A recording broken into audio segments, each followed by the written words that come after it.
So Jai Hind everyone, welcome back to the our current affairs classes. तो जो topic that we will be discussing पहला है कि मणिपुर में अभी काफ़ी लड़ाई फिर से स्टार्ट हो गया, पिछले साल से ही चल रहा है but now again that has been फिर से री इमर्ज हो रहा है और वहाँ पे आसफा लगाया है. तो आसफा इसके पहले कभी पढ़ा है? व्हाट इज आसफा?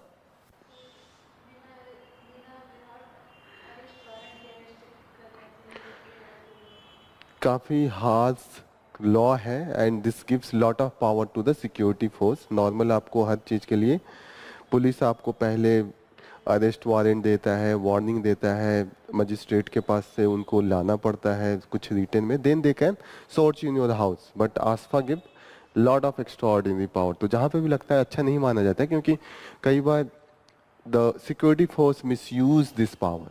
तो this is the main thing. This will be part of GS paper 3 internal security. Okay. Then we will see that the export rebound and import will hit new record. तो export तो बढ़ा है लेकिन उससे ज़्यादा import उससे भी ज़्यादा हिट कर गया. जैसे मानिए आपका क्या है, आपका अर्निंग 10,000 रुपये है तो आपका अर्निंग 10,000 से बढ़ के 15,000 हो गया. लेकिन जो आपका एक्सपेंडिचर है, बाहर से आप जो खरीद के ला रहे हैं, इंपोर्ट का मतलब हम बाहर से जो मंगाते हैं वो हम 25,000 का मंगाने लगे. तो 5,000 बढ़ा पर 10,000 उसमें बढ़ गया जहाँ से हम एक्सपोर्ट कर रहे हैं. तो ओवरऑल हमारा डेफिसिट में हो जाता है. This is the main thing. Then we will see that the UP government rolls back. तो ये तो यूपी पीसीएस का प्रोटेस्ट चल रहा है. उन्होंने 2 शिफ्ट में और नॉर्मलाइजेशन करने की बात कही थी. तो अभी तो यूपी पीसीएस वाले में तो कहा है कि एक ही शिफ्ट में कराएंगे, लेकिन अभी आरओ एंड एआरओ के लिए अभी भी प्रोटेस्ट चल रहा है. उसके लिए उन्होंने कमेटी बनाई है, बोला कि बाद में देखेंगे. तो दिस इज टोटली जो हमारे एग्जाम पैटर्न है उससे है. Then we will see that the Delhi में stricter anti pollution curve. Delhi में एक स्पेशल हमने एनसीआर में एक बॉडी बना के रखा है जो वहाँ पे पोल्यूशन को ट्रेस एंड मॉनिटर करता रहता है कि कितना एयर पोल्यूशन का लेवल बढ़ा, उसी अनुसार वो अपना एक्शन लेते हैं. जैसे कि पानी छिड़कवाना स्टार्ट कर देंगे, स्प्रिंकलिंग ऑफ द वाटर. उससे भी ज़्यादा बढ़ा तो जो व्हीकल है जो डीजल का यूज करता है उसको बंद कर देते हैं. ग्रेजुअली वो इंक्रीज करते जाते हैं. जैसे जैसे एयर की क्वालिटी घटती जाती है उनका एक्शन बढ़ते जाता है. तो उसको पढ़ेंगे. That will be GS paper 3 में इन्वायरमेंट सेक्शन से आता है.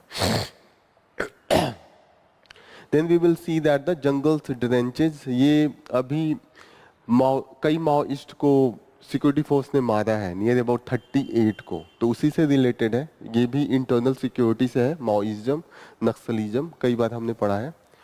Then we will see that the leverage similar complementary in Nigeria. तो इंडिया के जो प्राइम मिनिस्टर हैं वो नाइजीरिया विजिट करने वाले हैं. तो उस पर डिटेल में आर्टिकल है कि what is the complementary to the each other. कि हमें नीड है जो उनके पास है और जो उनको नीड है हमारे पास है. दो देशों के बीच में क्यों अच्छा रिलेशन हो सकता है? एक दूसरे के लिए कॉम्प्लीमेंट्री हो. अगर सेम तरीके का नीड हो तब नहीं हो पाएगा क्योंकि वो कॉम्पीट करने लगेंगे ना उस चीज़ में. जब दोस्ती यारी तभी होती है जब एक दोस्त को जो चीज़ चाहिए होता है वो दूसरे के पास है और जो दूसरे के पास चाहिए होता है वो उसके पास है, तभी तो घनिष्ठता बढ़ेगी. That is with the Nigeria as well. So this is part of the GS paper 2 international relation and India Africa relation में हम पढ़ते हैं. After that we will see that the should India continue with the boycott cricket in Pakistan. अभी पाकिस्तान में champions trophy होने वाली है और इंडिया ने वहाँ खेलने से मना कर दिया है. इंडिया ने बोला है कि हम मिक्स टाइप का आप कोई वो प्रपोजल लाइए जिसमें इंडिया जाएगा खेलने चैंपियंस ट्रॉफी, लेकिन जो क्रिकेट हो जब इंडिया का मैच हो वो इंडिया के और पाकिस्तान के बाहर हो. मतलब पाकिस्तान में और मैच हो, कुछ मैच हम यूएई में करवाना चाहते हैं. पाकिस्तान इसके विरोध में है क्योंकि वो चाहेगा ना सब उनके वहाँ हो तो उनका इनकम बढ़ेगा. स्टेडियम से इनकम आते हैं ना, फिर उनकी ब्रॉडकास्टिंग 50 तरीके का इनकम होता है जो बीच में प्रमोशन करते हैं बहुत से लोगों का. तो कोई भी देश चाहता है कि हमारे वहाँ ही हो क्योंकि वहाँ पे और खासकर चैंपियंस ट्रॉफी है, बड़ा मैच होता है तो लोग ज़्यादा देखते हैं. Then we will see that the contrast between US and India on the counting day. अभी यूएस का रिजल्ट डिक्लेयर हुआ है तो थोड़ा सा डिफरेंस है. जो इंडिया में काउंटिंग डे के दिन जिस तरीके से हम डिक्लेयर करते हैं वो ज़्यादा ट्रस्टफुल है as compare to the US. थोड़ा सा हम उस पर एनालिसिस दिया है, उसको देखेंगे। This will B part of GS paper 2। और जीएस पेपर 2 में एक हमारा सिलेबस है comparison with the constitution of the other nation. तो एक कंपेरिजन यहाँ यूएस से हो जाएगा। खासकर हम कंपेरिजन बड़े देशों से करते हैं, जैसे यूके से हुआ, यूएस से हुआ, कनाडा से हुआ, ऑस्ट्रेलिया से हुआ, जापान से हुआ, जहाँ पे बढ़िया कॉन्स्टिट्यूशन है, जहाँ से हमने बहुत कुछ बारो भी किया है। Then we will see that the Congress targets Piyush for the suggestion about the rate cut. तो रेट कट और इन्फ्लेशन, रेट कट यहाँ पे किसकी रेट कट? जो बैंकों का इंटरेस्ट रेट है, खासकर आरबीआई का। आरबीआई रेट कट का मतलब जो हम लोन लेने जाते हैं, हम तो आरबीआई से नहीं लेने जाते, हम तो बैंक से लेने जाते हैं, लेकिन बैंक आरबीआई से लेने जाती है। तो बैंक अगर महंगा लेगा तो हम पे भी महंगा पड़ेगा।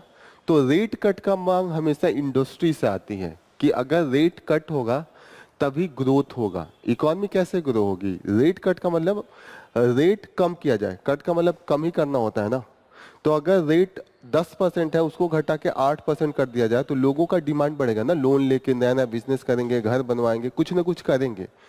रेट अगर हाई हो जाता है तो लोग बैठ जाते हैं कि रेट अभी कमा ही नहीं पाऊंगा तो उतना इंटरेस्ट रेट कैसे दूंगा, है ना।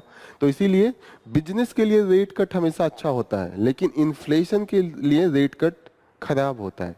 क्योंकि जब अगर रेट कट हो जाए तो लोग ज़्यादा से ज़्यादा जाएंगे, जब हाथ में पैसा रहेगा तो खूब जाके खरीदारी करेंगे, जब खरीदारी ज़्यादा करेंगे, सामान अगर उतना ही रह जाए तो क्या होगा? इन्फ्लेशन आ जाता है।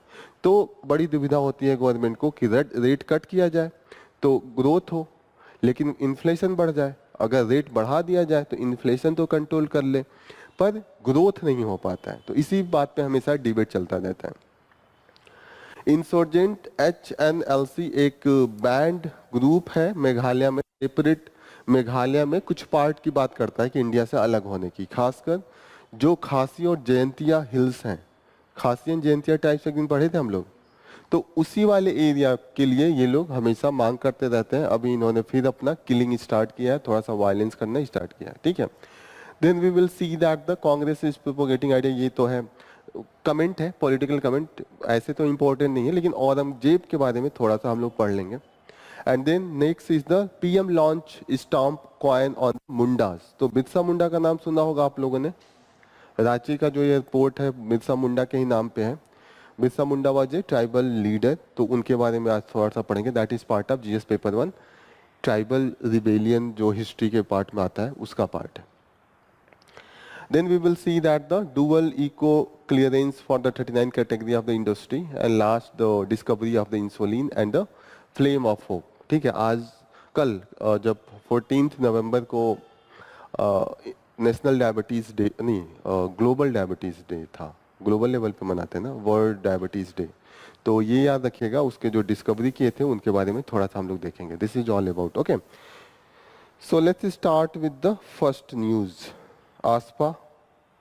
सो आसपा का मीन आपको याद रखना है, that is very draconian law. Draconian का मतलब बहुत ही एक तरीके से हार्श लॉ है, जहाँ पे कठोरता से लोगों के प्रति यूज होता है और हमेशा लोग उसका विरोध करते हैं, लेकिन सिक्योरिटी फोर्स उसका डिमांड करता है क्योंकि they will have the more power.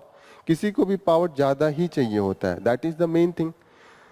यहाँ पे जैसे अब इन्होंने बताया कि बिना अरेस्ट वारंट के भी पुलिस पकड़ के ले जाएगी, बिना अरेस्ट वारंट के भी आपके घर में घुस के सर्च करेंगे। नॉर्मल क्या होता है, पुलिस बिना सर्च वारंट के किसी के घर में नहीं जा सकते हैं, कुछ भी हो जाए, ठीक है। लेकिन अगर ये लॉ हो जाए तो they can enter into the your premise and they can search anything. Beside that यहाँ तक इतना हाथ है कि वो गोली भी मार सकते हैं, आपका डेथ हो जाए उसके खिलाफ क्वायरी तक स्टार्ट नहीं होती है। जो इन्वेस्टिगेशन एफआईआर करने के लिए आपको सेंट्रल गवर्नमेंट के पास जाना होता है। सेंट्रल गवर्नमेंट अगर बोलती है कि हाँ आप इन्वेस्टिगेशन और एफआईआर रजिस्टर कर सकते हैं तब होता है। तो ये बहुत हास हो जाता है ना कि आपने मार के उसको गोली मार के जान से मार दिया, उसके बाद इन्वेस्टिगेशन भी करने के लिए आपको, अब गवर्नमेंट का ही आदमी है ना, सिक्योरिटी फोर्स भी तो गवर्नमेंट के अंडर में आती है। अब थोड़ा भी अगर ये पता चल जाए कि उन्होंने गोली भी बिना मतलब मारा तो उस गवर्नमेंट की के खिलाफ लोग प्रोटेस्ट करना स्टार्ट कर देते हैं ना। तो कभी गवर्नमेंट नहीं चाहती है कि हमारे खिलाफ प्रोटेस्ट हो, तो वो देते ही नहीं है। उनको पता भी रहता है कि केसेस फॉल्स हैं और ये पुलिस वालों को पता रहता है, ये जो सिक्योरिटी फोर्स है उनको ये पता होता है, वो बहुत मिसयूज करते हैं। जहां जहां आसपास लगता है डिसअपियरेंस की केसेस बहुत होती है, गायब कर देंगे उठा के, ठीक है, लोग मिलेंगे ही नहीं। जैसे पता चले कि हाँ थोड़ा भी एंटी एक्टिविटीज में है या एंटी सोशल एक्टिविटीज में है, वो तो है ही है। पर्सनल लेवल पे भी दुश्मनी होता है, तो उसको भी निकालने के लिए बिना किसी, जैसे कुछ किसी ने नहीं भी किया है उसको भी डिसअपियर कर देंगे, उसके खिलाफ भी कुछ एक्शन वो ले लेते हैं। तो इसीलिए ये अच्छा नहीं माना जाता है, बहुत कम स्टेट्स में लगाया जाता है, और उसी स्टेट में लगाया जाता है जहाँ पे थोड़ी सी डिस्टर्बेंस हो। जैसे अभी मणिपुर में क्या है, डिस्टर्बेंस है, there is the condition of the civil war, this is the main reason. India का डेफिसिट हमेशा हाई ही रहता है। What is the deficit? जैसे यहाँ पे है कि export rebound but the import will hit the new record, ठीक है। What is the deficit?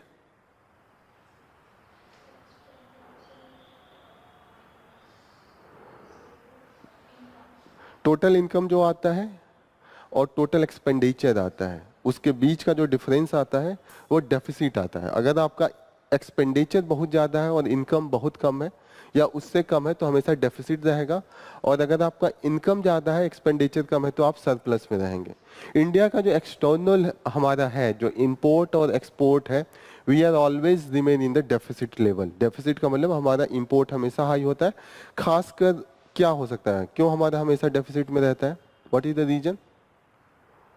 आप बताइए बैक साइड पे पीने, क्यों हम हमेशा डेफिसिट में रहते हैं?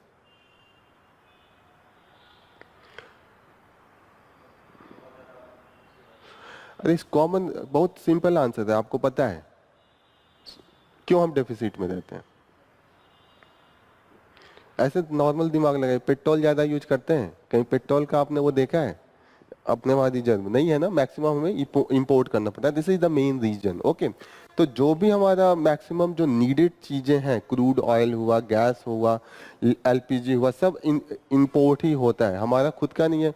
मैक्सिमम जो मेटल है वो हम इंपोर्ट करते हैं। मेटल कहाँ, गोल्ड का कोई खान है नहीं है ना, आप डायमंड का खान बहुत कम है, इक्का दुक्का है, 140 करोड़ एक दो कहीं पे माइंस हैं। तो मैक्सिमम हमारा इंपोर्ट इसलिए होता है क्योंकि हमारे जो मिनरल्स जो नीड है फैक्ट्रीज के वो भी कम है। रेयर अर्थ मटेरियल मैक्सिमम हम चाइना से मंगाते हैं, चाइना का ही ज़्यादा है। दूसरी चीज़ है कि हम मैन्युफैक्चरिंग हमारा वीक है। तो सिंपल आंसर यही सब है, तो you should know this thing. Gold के हम इतने शौकीन हैं, जैसे हमारा गोल्ड नॉर्मल लोग इकोनॉमिक के लिए यूज करते हैं, लेकिन हमारा कल्चरल वैल्यू है। धनतेरस आ गया, खरीदना पड़ता है, तो उसमें भी हमें इंपोर्ट ही करना पड़ता है, तो हमारा जो इंपोर्ट बिल है वो हमेशा बढ़ता है एक्सपोर्ट की तुलना में।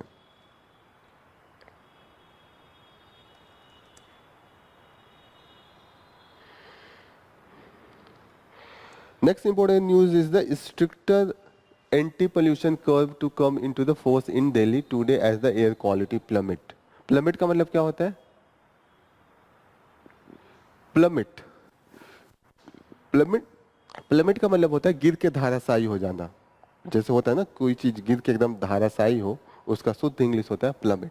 तो एयर क्वालिटी गिरते जा रहा है, जाड़े में हम हमेशा देखते हैं, तो हम जो लेवल ऑफ रिस्ट्रिक्शन है वो बढ़ाते रहते हैं, और ये जो हम करते हैं that is done by the commission of air quality management. Okay, तो एयर क्वालिटी मैनेजमेंट के बारे में कुछ इंपॉर्टेंट बातें हैं वो आप लिख लीजिए कि it was establish mainly by the for the national commission, जो national capital region and adjoining area. ये सिर्फ दिल्ली के लिए नहीं है, पंजाब, हरियाणा और जो वेस्टर्न यूपी है that also comes under this.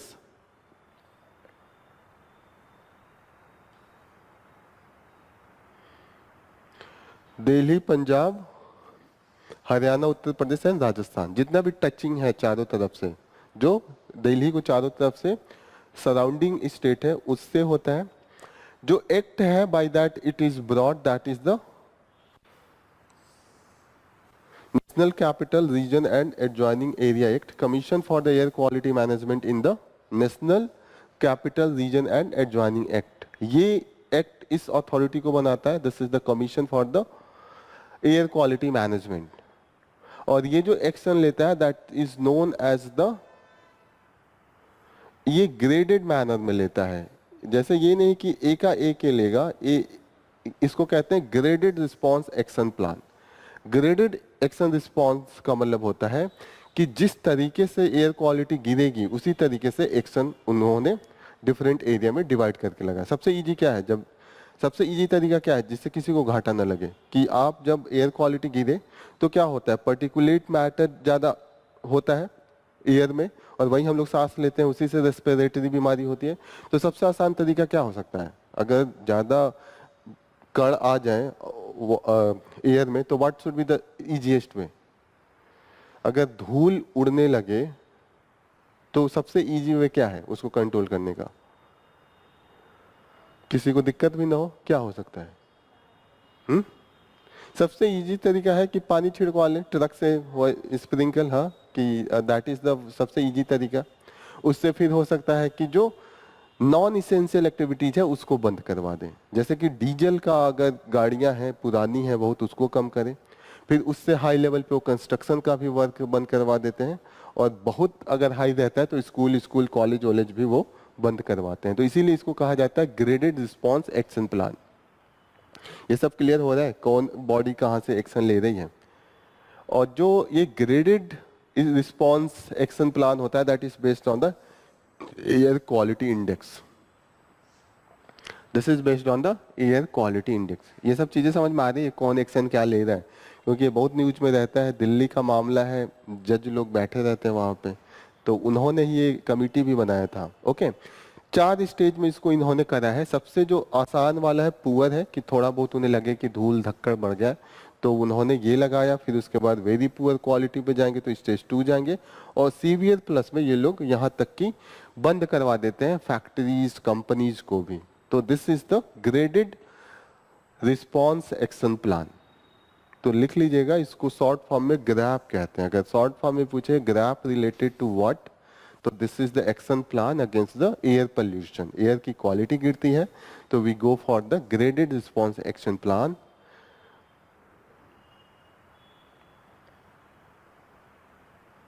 Supreme Court of India ने ही डायरेक्टिव दिया था 2017 में, उसी के बाद से ये सब स्टार्ट हुआ था। उसके लिए सेपरेट बॉडी बना के रखा है, environment pollution prevention control authority. पहले इसके थी, उसके बाद इन्होंने कमीशन फॉर एयर क्वालिटी के लिए उन्होंने बनाया है।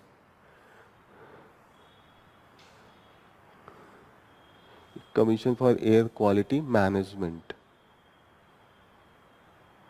ठीक है। Commission for air quality management clear हो रहा है what is this? This is the autonomous body, एक अथॉरिटी है। इसके पास बहुत पावर होता है। ये एक तो ये जो भी इनका गाइडलाइन होता है वो फॉलो करना होता है, बाइंडिंग होता है, वरना पेनाल्टी तक लगा देते हैं। ये स्टेट पे भी पेनाल्टी लगाते हैं कि स्टेट अगर मानिए स्टेट गवर्नमेंट ने एक्शन नहीं लिया, इन्होंने जो डायरेक्शन दिया नहीं दिया, तो ये स्टेट पे भी कुछ ना कुछ पेनाल्टी लगाते हैं। तो स्टेट से भी बड़ी इनके पास पावर हो गया ना, तो इसीलिए एक सिग्निफिकेंट अथॉरिटी के रूप में इनको जाना जाता है।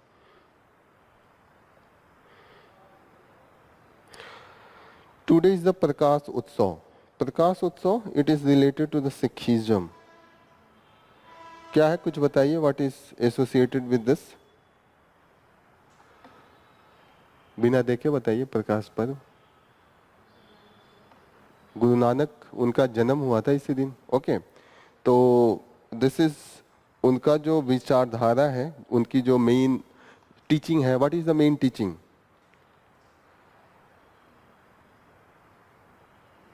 इन्होंने 3 मेन अपना प्रिंसिपल दिया है। जैसे आप देखिएगा बुद्धिज्म में है, बुद्धिज्म में क्या उन्होंने मध्यम पाथ दिया था। इनका जो था पहला है कि नाम जपना, रिसाइटिंग द गॉड्स नेम, फिर किरत करनी, earning the honest living, and जो थर्ड है दैट इज द वंद चकना, शेयरिंग ऑफ द अदर्स। इसी के बेसिस पे जो लंगर आप देखिएगा खिलाते हैं, that is based on the sharing with the others. जैसे खाना आप जो भी है यू शुड शेयर। तो ये 3 प्रिंसिपल है that is core to the Sikhism. Sikhism एक तरीके का मूवमेंट था जो इनइक्वालिटी समाज में था, खासकर जो कास्ट सिस्टम था उसी के खिलाफ इन्होंने स्टार्ट किया था। तो इसीलिए this is totally based on the equality का जो प्रिंसिपल होता है वो इनका सबसे हाई पे रहता है। Compassion, humility and unity of God. इन्होंने कहा था कि गॉड एक है।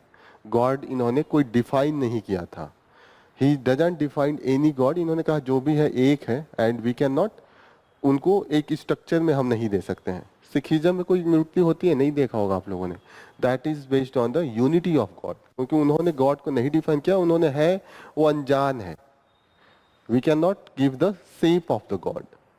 तो नाम जपना, किरत करनी, नाम जपना तो याद रहता है क्योंकि हमेशा गुरुबानी आप लोग सुनते रहते होंगे जगह जगह पे, लेकिन किरत करनी यहाँ पे अर्निंग एंड ऑनेस्ट लिविंग, ये भी आप याद कर सकते हैं। वन चकना, ये तो आपको पता होगा लंगर का जो कॉन्सेप्ट है, that is the sharing of others.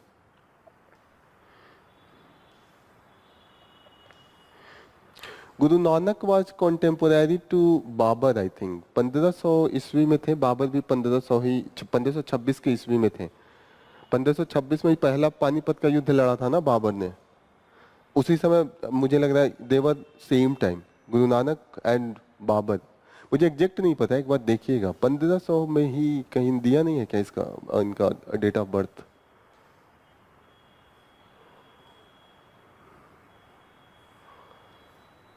कहीं तो देना चाहिए। अच्छा 1469, तो वही बाबर 1526 में ही अटैक किया था। तो he died, when he died देखिएगा, लेकिन इतना पता होना चाहिए कि कौन किसके समय में था, क्योंकि यूपीएससी कई बार पूछता है कि he was contemporary to this personality, तो थोड़ा सा आप लोग मैच कराते रहिएगा। उस समय का जो बड़ा पर्सनालिटी हो तो आपको जानना चाहिए कि अच्छा उस समय गुरु नानक थे, उसी समय बाबर भी था। बाबर था क्योंकि 1526 में ही पानीपत का पहला अटैक हुआ था। तो मुझे लगा कितना साल हुआ, 31 + 26, 60 साल के आसपास हो रहा है। इतना तो जिंदा आदमी रहता ही है, 70 साल जिए होंगे, तो दैट्स क्लोजर।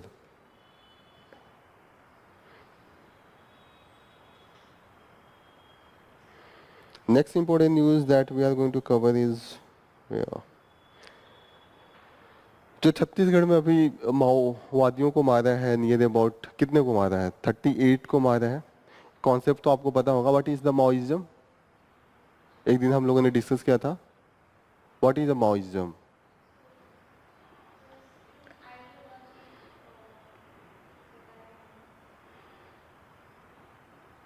आप बताइए, माओइज्म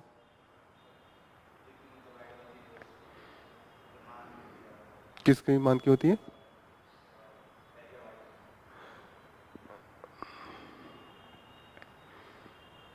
आप बताइए, इसको तो 3-4 बार मैंने डिस्कस किया है।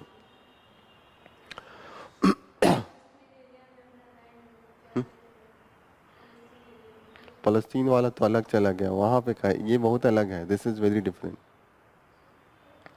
माओइज्म, कम्युनिस्ट, मार्क्स, कम्युनिज्म जो होता है, कम्युनिज्म क्या बात करता है?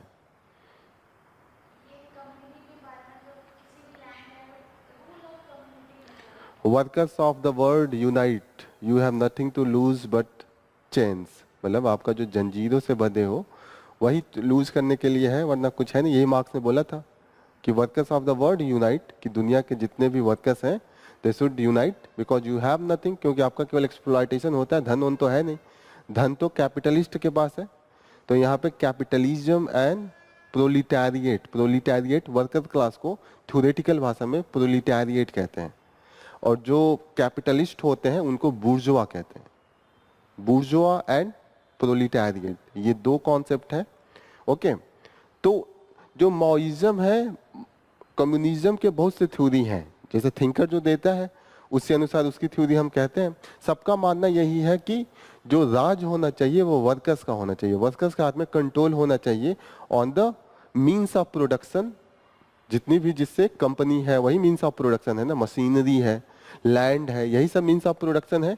और उनको साथ साथ काम करके जो आउटपुट है वो इक्वली डिस्ट्रीब्यूट होना चाहिए। कैपिटलिस्ट इसके उल्टा कहते हैं, वो कहते हैं कि कोई जो प्राइवेट प्लेयर है वो ओन करेगा और उसे काम करवा के उनको वेच देगा। कम्युनिस्ट उसके खिलाफ में होते हैं। कम्युनिस्ट सोशलिज्म थोड़ा पास ही पास है, ठीक है, थोड़ा सा हल्का फुल्का डिफरेंस है। कम्युनिज्म में कहते हैं कि कोई भी स्टेट नहीं रहेगा, कम्युनिटी बेस्ड पे उनका सारा गवर्नेंस होगा। सोशलिज्म में कहते हैं कि एक स्टेट बना देंगे जो उनको गवर्न करेगा, यही डिफरेंस है। लेकिन दोनों अचीव वही करना चाहते हैं कि वर्कर्स का रूल हो, यही है।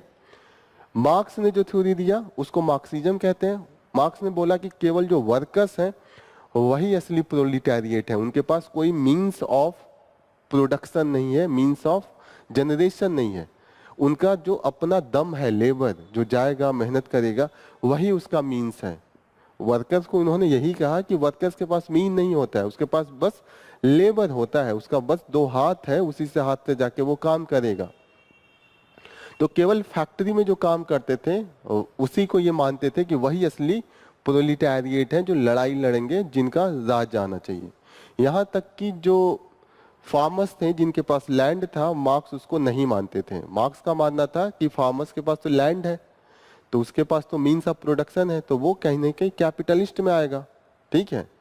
फिर उसके बाद लेनिन आए। लेनिन ने स्टेट का कॉन्सेप्ट कर दिया कि कम्युनिस्ट पार्टी एक आएगी और वो लोगों को, जो वर्कर्स हैं, उनको जोश दिलाएगी कि देखो तुम्हारा एक्सप्लॉयटेशन हो रहा है, और वो लड़ेंगे। उसके बाद वो ओवरथ्रो कर देंगे कैपिटलिस्ट को और सारे फैक्ट्रीज पे कैप्चर करके वो वर्कर्स का रूल लाएंगे। यही है ना, वो सिंपल है। इतना इंटरेस्टिंग है, ये कैसे भूल जाता है। ठीक है, कम्युनिज्म इज वेरी मच एक तरीके से रिवोल्यूशनरी टाइप का है कि वर्कर्स का राज आ जाएगा। ठीक है, मार्क्स से स्टार्ट हुआ, फिर लेनिन ने दिया। लेनिन ने कम्युनिस्ट पार्टी को लेकर आया। जैसे इंडिया में कम्युनिस्ट पार्टी ऑफ इंडिया है, मार्क्स कहते थे कि कोई पार्टी की जरूरत नहीं है, वर्कर्स खुद ही जो उसमें आके रिवोल्यूशन करेंगे और सब कुछ उखाड़ फेंक के अपने हाथ में लेके कम्युनिटी बना के वो लोग काम करना स्टार्ट करेंगे। लेकिन लेनिन का ये प्रैक्टिकली पॉसिबल नहीं है। ये थ्योरी में तो अच्छा लगता है, कोई तो उनको जोश जगाने के लिए आना चाहिए, क्योंकि वर्कर्स को क्या पता। वर्कर्स को तो बहुत से बहाने बना सकते हैं कि तुमने कर्म खराब किए इसलिए तुम लेबर हुए हो, इस बार अच्छे से सेवा करो मालिक की, तो अगले साल तुम खुद मालिक बनोगे। कुछ ऐसे ऐसे होता है ना। तो लेनिन ने कहा कि ऐसे लोगों से बचाने के लिए, वर्कर्स को रियलिटी बताने के लिए एक कम्युनिस्ट पार्टी होनी चाहिए जिसमें इंटेलेक्चुअल होंगे, वो रियलिटी बताएंगे। जितने भी मिथ है, जितने भी अंधविश्वास है, उसको तोड़ के रियलिटी से वर्कर्स का परिचय कराएंगे, और तब जाके असली में रिवोल्यूशन आएगा। यही आया। उसके बाद रशियन रिवोल्यूशन आया लेनिन ने, क्योंकि he brought the communist party. समझ में आ रहा है ये। लेकिन लेनिन ने भी केवल वर्कर्स को ही रखा, फार्मर्स को नहीं रखा। लेकिन चाइना का कंडीशन अलग था। चाइना में फैक्ट्रीज नहीं थे, चाइना तब पीछे था। अभी 19वीं सदी में चाइना का तो डेवलपमेंट 1980 के बाद हुआ है, इंडिया के सामने हुआ है, इंडिया के बाद हुआ है। यही है, बहुत तेजी से हुआ, तो बहुत तेजी से उन्होंने आगे बढ़ा है। लेकिन 1947 में China was backward then India. 1947 में जब आजाद हुए, 50 में 1947 से 50 के बीच में, 50 की एक घटना है कि उनके किसी प्रधानमंत्री को कहीं जाना था, उनके पास हेलीकॉप्टर नहीं था। इंडिया के पास उस समय 2 हेलीकॉप्टर था, तो हमने उधार में दिए थे। ये हालत थी। आज पूरी दुनिया को हेलीकॉप्टर दे देते हैं ऐसे मुफ्त में, जाके गिफ्ट में देके आते हैं। तो हम आगे थे। 1980 के बाद उन्होंने कैपिटलिज्म लाया, तो बहुत तेजी से उन्होंने ग्रो किया। ठीक है, but by the industrialisation they were not that much advance even by the 1947 1950। ठीक है, हम इंडिया और चाइना एक ही लाइन पे थे। यही है कि they grew very faster as compare to the India. Clear हो रहा है। तो माओ ने कहा कि यहाँ पे कैसे रिवोल्यूशन आएगा, यहाँ तो सब फार्मर्स हैं, वर्कर्स तो है ही नहीं। तो माओ ने क्या कहा कि जो फार्मर्स हैं, जो उन पे जमीन पे काम करते हैं, लैंड लेबरर्स, उसको भी कहा कि यू आर ऑल्सो प्रोलिटेरिएट, आपको भी लड़ाई लड़ना है। इक्वालिटी की लड़ाई तो जमीन बांट के भी तो आनी है, छीनना है जमीन, बांटना है। तो इसीलिए माओइज्म में होता है कि they include the farmers and labourers who work into the farm. ठीक है ना। तो इसीलिए देखिएगा जितने भी होता है, जैसे पिछड़े एरिया में जो भी होता है वो माओइस्ट कहे जाते हैं, क्योंकि मैक्सिमम वर्कर्स क्लास होता है। ट्राइबल क्या है, अपने आप को जंगल से जोड़ के रखते हैं, वहीं पे वो खेती करते हैं। तो वो माओइज्म से ज्यादा जोड़ के रखते हैं as compare to the Marxism and Leninism. These all are the concept of the communism. Maoism is one of the concept that include the farmers and the laborers under the proletariat. Clear हो रहा है। तो Maoism India में जो जंगली area में लड़ते हैं, they call themselves as the Maoist. जो माओइस्ट है, Maoism is the ideology, Maoist is the person who is doing the Maoism, who is following the Maoism. ठीक है। और नक्सलिज्म क्यों कहते हैं, माओइज्म को नक्सलिज्म भी कहते हैं, माओइस्ट को नक्सलाइट भी कहते हैं, क्योंकि जो पहला रिवोल्यूशन हुआ था इंडिया में, वो नक्सलवादी एक गांव था वेस्ट बंगाल में। वहां के गांव वालों ने अपने जमींदारों को मार मार के उनका लैंड ले लिया और आपस में बांट दिया। और उसके जो मेन लीडर थे चारू मजूमदार। चारू मजूमदार खुद एक लैंडलॉर्ड थे, लेकिन उन्होंने अपना जमीन दे दिया और कहा, और जमींदारों से आसपास के एरिया से बोला कि आप अपना जमीन दे दीजिए, नहीं तो हम मार के छीन लेंगे। उन्होंने नहीं दिया तो मार के छीन लिया, इसीलिए इसको नक्सलिज्म कहते हैं। Clear? What is the reason? अब भूलेगा कि अभी भी भूलेगा? ये मैं 3 बार पहले भी समझा चुका हूँ। माओइज्म एंड नक्सलिज्म, एक बार लिख देता हूँ।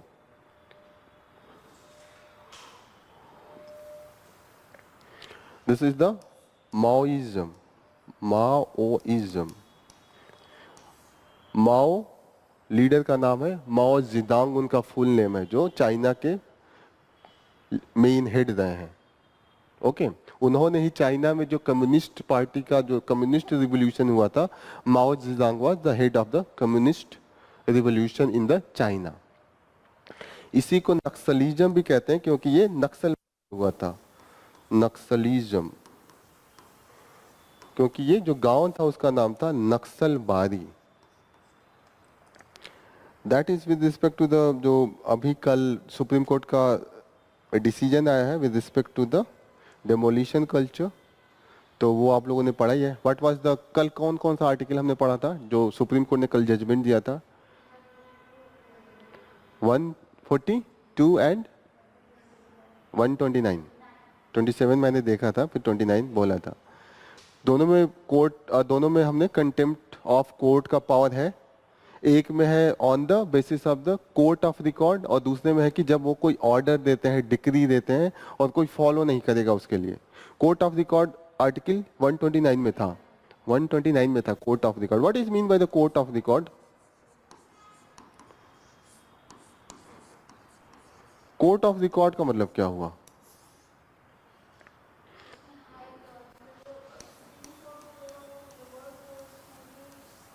कोर्ट ऑफ रिकॉर्ड का जो शुद्ध मतलब हुआ कि जैसे यहाँ पे मानिए सुप्रीम कोर्ट के जज लोग बैठ के कोई सुनवाई सुन रहे हैं, लॉयर अपना दलील देता है, तो बैक साइड से सब कुछ रिकॉर्डिंग हो रहा है। जैसे यहाँ रिकॉर्डिंग हो रहा है, वो रिकॉर्ड होके पब्लिक डोमेन में डाल दिया जाता है। कोई भी लॉयर है उसका यूज करके अगर लोअर कोर्ट में ये दलील दे रहा है कि देखिए यहाँ पे ये कहा गया है, ऐसे ही ये फॉलो करना है। जैसे मानिए मुझे जेल हो गया किसी केस में, ठीक है, और मुझे बेल नहीं मिल रहा है, 3 महीने हो गए, और सुप्रीम कोर्ट के किसी भी अगर सेशन में ऐसा बोला गया है कि अगर नॉर्मल जैसे मैंने कुछ चोरी किया हो और उसके लिए उस वाले जजमेंट में सुप्रीम कोर्ट ने 3 महीने में बेल दे दिया हो, तो मैं लोअर कोर्ट में वो वाला केस दिखा के ये कहूंगा सुप्रीम कोर्ट ने दिया है 3 महीने में, यू हैव टू गिव। मतलब जो रिकॉर्ड है, जो प्रीवियस प्रोसीडिंग्स है सुप्रीम कोर्ट का, उसको हम विटनेस के रूप में भी यूज कर सकते हैं कि देखिए सुप्रीम कोर्ट में ऐसा हुआ है, you have to follow. Court of record का मतलब यही हुआ कि this will be recorded, all the sessions, Supreme Court का जितना भी सेशन होता है सब रिकॉर्ड होता है। अब तो वीडियोग्राफी आ गया, वीडियोग्राफी में पहले लिटिन में वो रिकॉर्ड होता था, अभी तो वीडियो भी बनाते हैं। पहले जब वीडियो ये सब नहीं था तो हम रिटेन में सब कुछ रिकॉर्ड करते थे, और वो वाला केस लोग दिखा के कहते थे कि देखिए ये वाला है। जैसे हम लोग पढ़ते हैं ना कि कई केस के बाद टोटल चीजें बदल जाती हैं। सबरीमाला केस, जैसे अभी हाल ही में सबरीमाला में विमेंस को नहीं जाने देते थे, अभी अलाउ कर दिया। तो this type of the case we give the precedence कि देखिए सुप्रीम कोर्ट ने ऐसा कहा कि तो आप इनइक्वालिटी नहीं कर सकते। 142 में ये था कि सुप्रीम कोर्ट के पास इतना ऑर्डर है कि कंप्लीट जस्टिस, पावर है कि कंप्लीट जस्टिस करने के लिए they can give the order और the decree, and other bodies, other organs of the government have to follow the same. यही है। तो यहाँ पे गाइडलाइन दिया गया है, the guideline is the binding. Binding guideline क्या था? कल क्या क्या बताया था मैंने? What is the binding guideline? यहाँ पे है ना, there is the binding guideline, यहाँ पे कहीं दिया है। दैट इज द, जो एक गाइडलाइन होता है बाइंडिंग नहीं होता, एक होता है कि सिर्फ एडवाइजरी होता है, आपको मानना है मानिए, नहीं मानना है नहीं मानिए। एक होता है कि आपको मानना पड़ेगा वरना कंटेम्प्ट ऑफ कोर्ट में जाता है वो, ठीक है। तो क्या गाइडलाइन था? कल पढ़े थे हम लोग। पहला बोला कि 15 दिन का नोटिस दे दीजिए, किसी का घर मत गिराइए, यही है ना बुलडोजर से, बुलडोजर कल्चर के खिलाफ ही था कि आपको 15 दिन पहले एकदम क्लियर कट में नोटिस देना है, ये बता के कि क्या रीजन है, क्यों गिराया जा रहा है।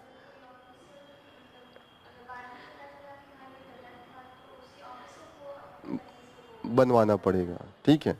फिर ये भी था कि जो ऑक्यूपेंट्स हैं, जिसने घर बनाया है, उसको अपील करने का भी मौका देना है कि वो कोर्ट में जाके अपील करे। ये नहीं कि अभी गया वो कोर्ट में अपील करने, आपने तोड़ ताड़ के सीधा कर दिया। You have to give the sufficient time. And अगर आपको लगता है कि तोड़ना ही है तो you have to videograph each and every step, कि कहाँ तक घर था, आपका क्या था, कि आप यहाँ तक कह रहे थे, घर यहाँ होना चाहिए, कितना तोड़ा आपने, ठीक है। All this things should be the videographed. So these are the things. यहाँ पे इन्होंने बोला है कि ये 2024 election results that leave many astounded. Astounded का मतलब होता है भौचक्का हो जाना। जैसे 2024 के जो रिजल्ट आए हैं, जैसे अभी ट्रम्प का विनर हो गए, इंडिया में मोदी जी जीत गए, ठीक है। और भी अब कई देशों में ऐसे हैं, जैसे इटली में भी जो जीत के आई है मलोनी, उनके खिलाफ बहुत ही था कि she was a bit very much demagogue. यहाँ पे एक वर्ड दिया है डेमोगॉग, यहाँ पे है demagogue. What is mean by the demagogue? There are two words, एक तो होता है डेमोगॉग, एक होता है कि statesman. What is the difference between this two? Statesman सुनते होंगे ना, ये स्टेट्समैन है, बहुत बड़ा लीडर। इट्स स्टेट्समैन और डेमोगॉग बहुत हल्का सा डिफरेंस होता है। दोनों की ओरेटरी बड़ी अच्छी होती है, बोलेंगे कि आप मंत्रमुग्ध हो जाएंगे, जनता एकदम पीछे आ जाएगी, ठीक है। डेमोगॉग भी बोलेगा, वो बहुत ही अच्छे ओरेटर होते हैं, स्टेट्समैन भी एंड डेमोगॉग। लेकिन डिफरेंस ये होता है कि डेमोगॉग जो होता है वो वही बोलेगा जो जनता को पसंद हो, and to remain in the power the demagogue never go against the people. उनके सेंटिमेंट्स को, अगर उसको लगेगा कि अरे ये बलि दे के ही खुश है, तो वो बलि को बढ़ावा देगा। अगर उसको लगेगा डेमोगॉग को कि अरे ये सती प्रथा को फॉलो करके खुश है, तो सती प्रथा के बारे में खूब अच्छी अच्छी बातें करेगा, भीड़ जुट जाएगी। बहुत अच्छा ऑरेटर ही होता है, बोलने का जो मंत्र मुग्ध करने वाला तरीका डेमोगॉग वो होता है। वो हमेशा चाहता है that's remain in the power. Statesman जो सही होता है, रेशनल चीजें होती हैं, उसके लिए लोगों को कन्विंस कर लेता है। जैसे लोग तैयार नहीं है, लोगों को लगता है कि दिस इज रॉन्ग, ठीक है, लेकिन डेमोगॉग को अगर ये प्रूव कर दिया कि नहीं this is good for the people, तो वो पीपल को कन्विंस करना चाहेगा कि लोग वो आदतें छोड़ दें। जैसे हो गया ना, शराब पीना अगर गलत चीज है, तो डेमोगॉग का क्या है, वो अपने भाषण में बोलेगा कि शराब पीने से तो बड़ी बड़ी बीमारियां चली जाती हैं। वो ऐसा ऐसा चीज करेगा, बोलेगा कि शराब पी के लोग सही बोलते हैं, सच्चे लोगों का साथ ही शराब होता है, लोग खुश, पियक्कड़ लोग खुश, वोट देंगे खूब। तो demagogue is good orator, but he is not good for the society. Long term के लिए सोसाइटी को डिग्रेड करते हैं। They always remain in to the power. वो डेमोक्रेसी को का फायदा उठा के, डेमोक्रेसी क्या है, government of the people for the people by the people. Demagogue खुश कर दिया, अब पावर में आ गया, उसके बाद वो क्या करेगा, टिरिनिकल रूल्स लाएगा। उसके बाद वो क्या करेगा, लोग फिर तो विरोध करेंगे ना, जब उनको घाटा लगने लगेगा एक समय के बाद। शराब पीने को मैं बढ़ावा दूं तो यहाँ एक्सीडेंट बढ़ने लगेंगे ना, मैं तो जीत जाऊंगा शराब बेच के या शराब फ्री में बंटवा के। लेकिन जब मैं पावर में आ जाऊंगा तो मेरे खिलाफ ही लोग उठेंगे ना कि अरे सड़क की दुर्घटनाएं हो रही हैं, लोग मर रहे हैं, औरतों में वायलेंस बढ़ रहा है, हो रहा है कि नहीं। तो वो क्या हो जाएगा, वो टिरिनिकल हो जाएगा। टिरिनिकल का मतलब होता है बहुत ही ज्यादा अत्याचारी। आज यू गेटिंग ना, लोगों को अब तो चुप कराने के लिए फोर्स का यूज करेगा। तो डेमोगॉग इज टिरिनिकल, मतलब एक समय के बाद जब तक तो खुश करेगा, लेकिन जब लोग उसका बात नहीं मानेंगे, then it's bring the tyranny. Tyranny का मतलब अत्याचार होता है। क्लियर हो रहा है ये चीजें? तो यही इन्होंने बोला कि जैसे ट्रम्प का भी क्या था, he was speaking good for the whites, कि अरे माइग्रेशन को मैं बंद करवा दूंगा, इसको फेंकवा दूंगा, उसको ये करवा दूंगा, ये सब बोल रहे थे। तो कहीं ना कहीं लोगों को तो अच्छा लग रहा था, लेकिन साथ साथ वहां में जो डिवाइड था, विमेंस के खिलाफ भी तो भड़का रहा था वो, कि विमेंस आर वेरी वीक, ये सब बोल रहा था। तो कहीं ना कहीं वो एक समाज के लिए तो सही नहीं है, डिवाइड क्रिएट कर रहे थे वो। तो दैट आज द कंडीशन। तो वो तो जीत गया, लोगों को तो बहुत अच्छा लगा। लेकिन यही कह रहे हैं कि व्हाट इज, मतलब अमेरिका के लिए कैसे, जैसे वो मजाक में भी मैं एक दिन उसका ट्रम्प का स्पीच सुन रहा था, तो एक बार जब जाड़े में बहुत ज्यादा नहीं स्नोफॉल होता है, तो वो ग्लोबल वार्मिंग का मजाक उड़ा रहा था, कह रहा था कि जिसको जिसको लगता है कि ग्लोबल वार्मिंग आ रहा है, वो ये बर्फ उठा के रख ले, और जिस दिन ग्लोबल वार्मिंग आएगा तो ये बर्फ निकाल लेंगे। आर यू गेटिंग ना? जैसे यूएस में बहुत ज़्यादा ब्लिजार्ड भी आते हैं और स्नोफॉल बहुत होता है। आप जाड़े में देखिएगा कि वहाँ पे ऊपर है ना कनाडा, जस्ट क्लोज टू पोल, और उसके नीचे थोड़ा सा ये है, इसका जो अलास्का वाला पार्ट है वो तो पोल के पास आ जाता है, वहाँ पे तो बहुत ज़्यादा बर्फबारी होती है। तो ऐसे कंडीशन में तो ग्लोबल वार्मिंग का मतलब ये है ना कि एवरेज टेम्परेचर बढ़ रहा है। पहले भी आते होंगे स्नोफॉल, लेकिन पहले जो -50 जाता होगा वो अब -40 आ रहा है, और एवरेज तो घट रहा है ना। लेकिन आम जनता को नहीं पता है, आम जनता को ये तो सही बोल रहा है, बर्फ तो गिर रहा है, अगर ग्लोबल वार्मिंग होती तो बर्फ क्यों होता? आर यू गेटिंग ना? कि वहां पे वो समझाएगा नहीं, लोगों को जो दिखेगा वही बता के मजाक उड़ाएगा, because he doesn't respect this. जो हमारा क्लाइमेट चेंज का जितना भी चल रहा है, he was very much oppose to this all climate agreement. वो अपने आप को बाहर निकाल लिया था जब he was in the power. US get out of this agreement. Are you getting ना? तो ऐसी चीजें होती हैं। तो डेमोगॉग और स्टेट्समैन में डिफरेंस नजर आ रहा है। दोनों में ओरिटरी बहुत गजब की होती है, आप डेमोगॉग को भी देखेंगे मंत्रमुग्ध हो जाएंगे। Okay, so this is the main difference.